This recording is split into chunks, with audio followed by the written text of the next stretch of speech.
Hello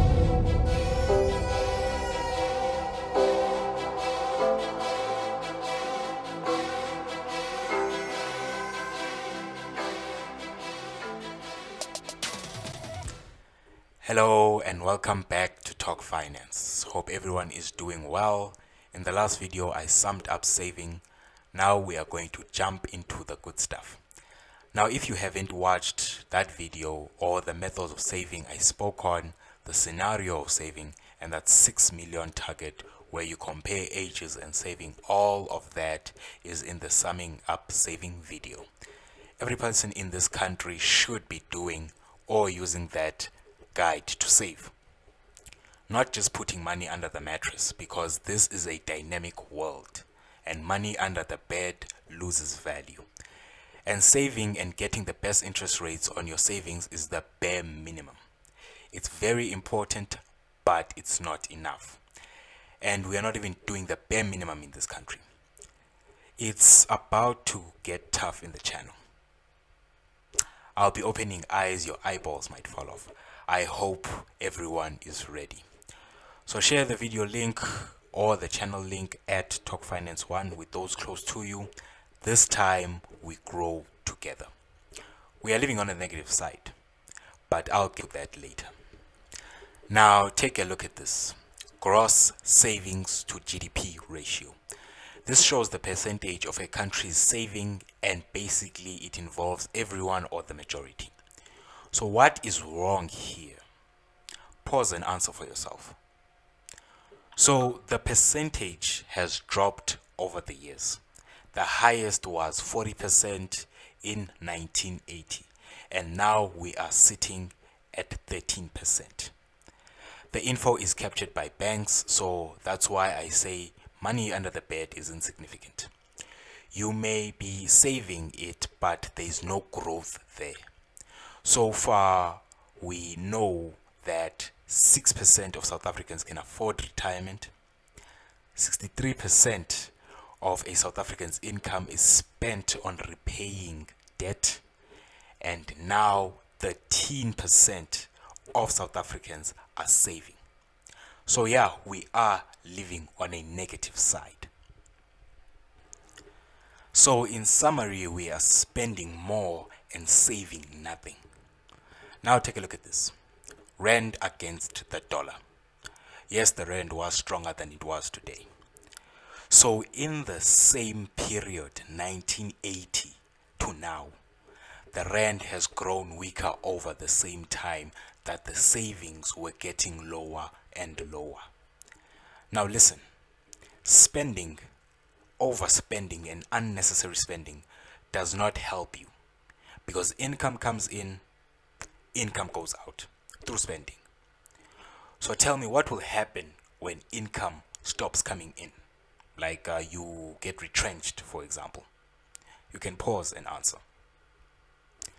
There is no spending. So the focus is on the wrong objective because there is no storage.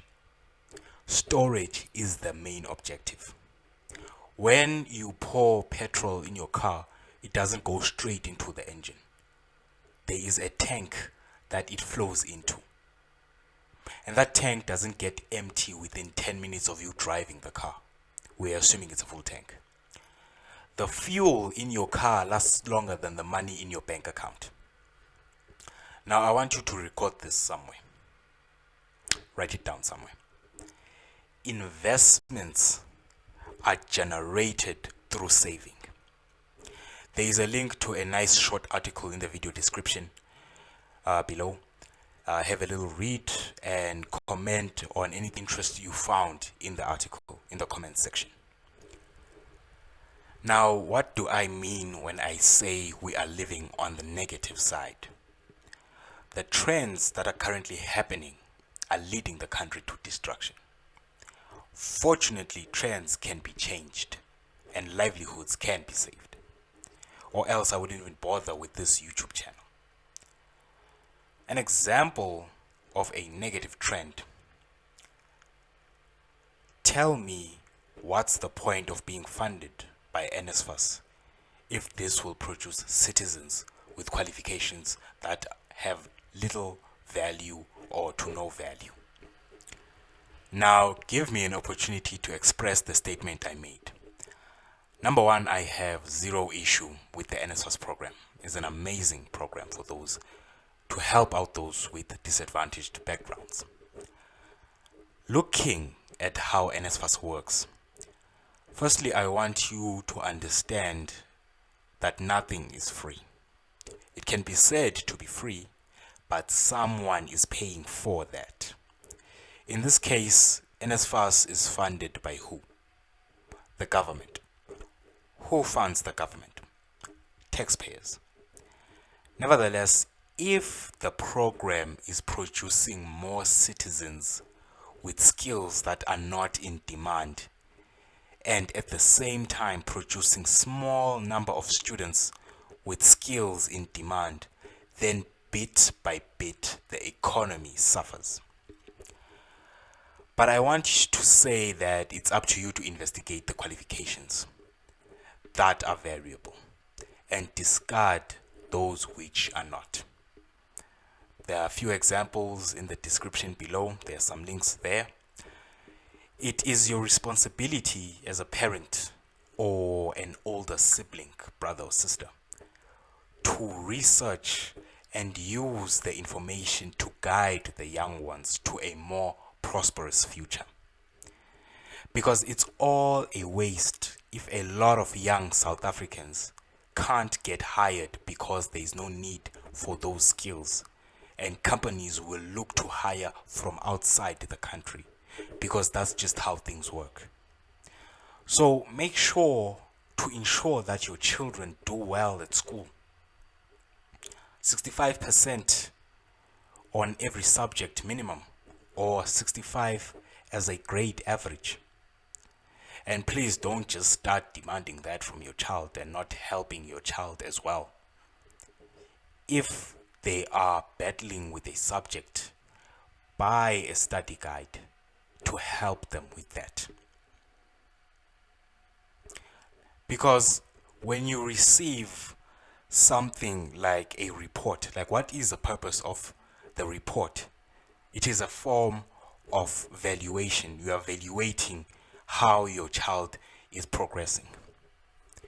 So you study that and ask questions, speaking to your child or to your children, and note the things that he's good at and the things which he's battling with, and helping them. That is how you invest in your child.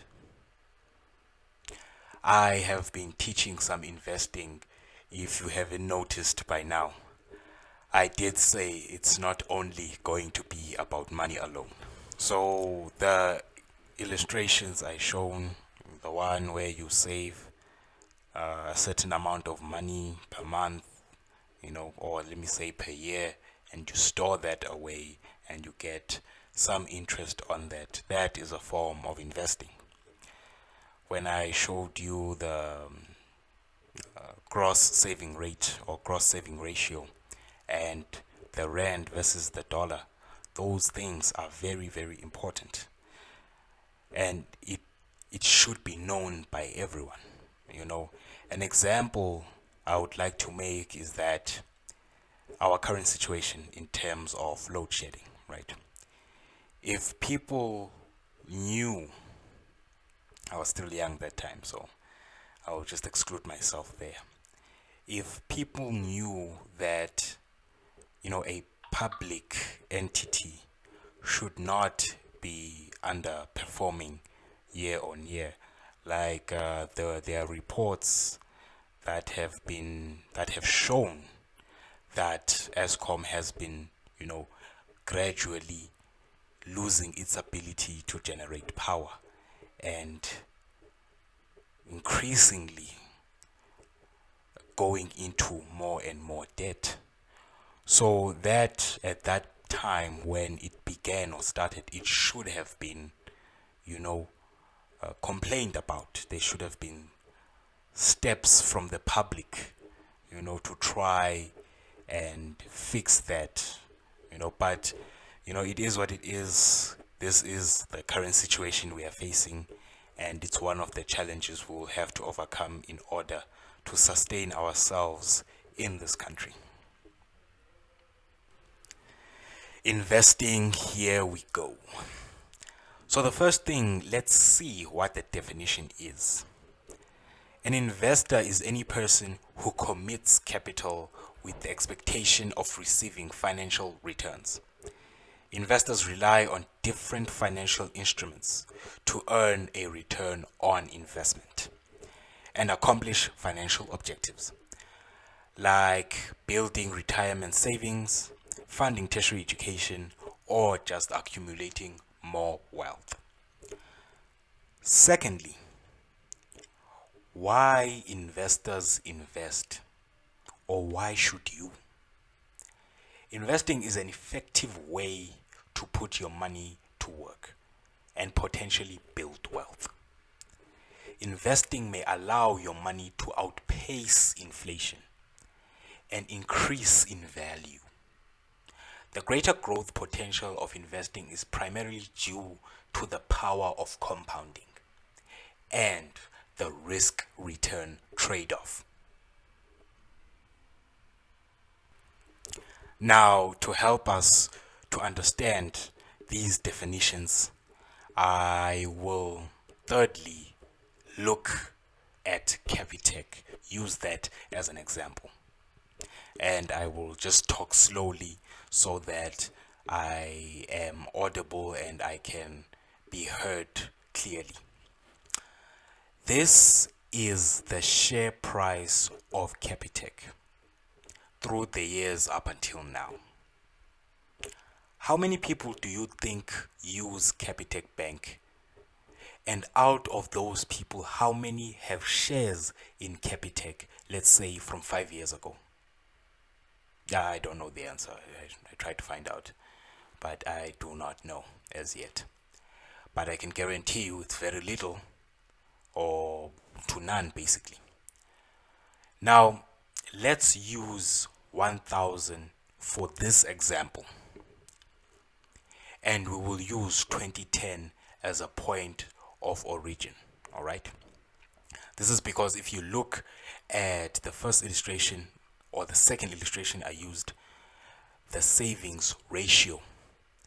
At 2010, that's where there was a little change in the usual trend of saving. So I'll use that as a starting point. Meaning that if you bought Capitec shares in 2010 with 1,000 Rand only, how much will those shares be worth in 2020 December, 2021 December, and 2022 December, right? The price back in 2010 was approximately 75 Rand and 20 cents. So we will take the 1,000 and divide it by the share price to calculate the number of shares. Therefore, 1,000 divided by 75.20 will give us 13.30 shares. This is you owning a piece of Capitec. So now, how much will those shares be worth in 10 years to 12 years? In 2020, the price rose to approximately 1,426 Rand and 96 cents. In 2021, the price rose to approximately 2,035 Rand 86 cents. And finally, in 2022, the price fell to approximately 1,836 Rands and 95 cents. So, 2020, we will take that 1,426 Rands, multiply that by the 13.30 number of shares you would be owning during that time to get our amount, which is 18,978 Rands and 56 cents. 2021, it will be 2,035 Rand multiplied by 13.3 shares to give us 27,076 rand 94 cents. 2022, it will be 1,836 rands and 95 cents multiplied by the number of shares to get us 24,431 rands and 44 cents. This basically means that your 1,000, whether it goes to 2020, 2021, or 2022, depending on where you could have sold your shares, that is the change in your investment as Capitec performed in the years.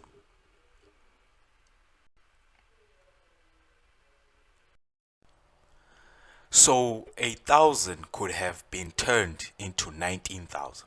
I'm just rounding up here, in 10 years. That is 1,900% return on your investment.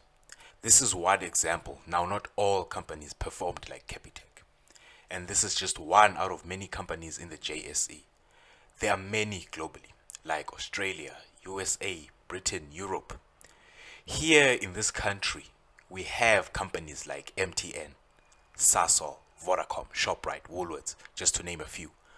What I'm trying to say is we purchase things from these various businesses, but we don't invest in them. No investing, no saving, no assets, but spending and liabilities are through the roof. We are living on a negative side. The problem may be that people don't want to change what they think is normal. Unnecessary spending, overspending is not normal. Plus, creating debt when you are starting to borrow as a result of this spending. Then you see videos like, if the money you have can't solve the problems you have, eat that money. Then what's going to solve those problems? A miracle? You hear songs like, use an example, the Big Zulu one, where asidleni lemali siyosebenza enye imali, and people actually believe these things. These are just for entertainment purposes, but people infuse them in their belief system and live according to that. It all starts with two questions. It's either you want to be rich or you want to look rich, and one of those options does not last long. Now, with that said, your income shouldn't come in and 2 weeks later the bank balance is already zero, because you will get lost in that way of life until you find yourself without money coming in. Then what? The main source of income, a portion of that, should be dedicated to creating a second source that will pay you from now until you die.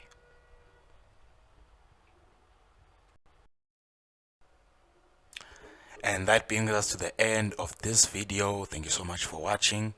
If you like, subscribe if you haven't subscribed, and don't forget to share with those close to you. This time we grow together.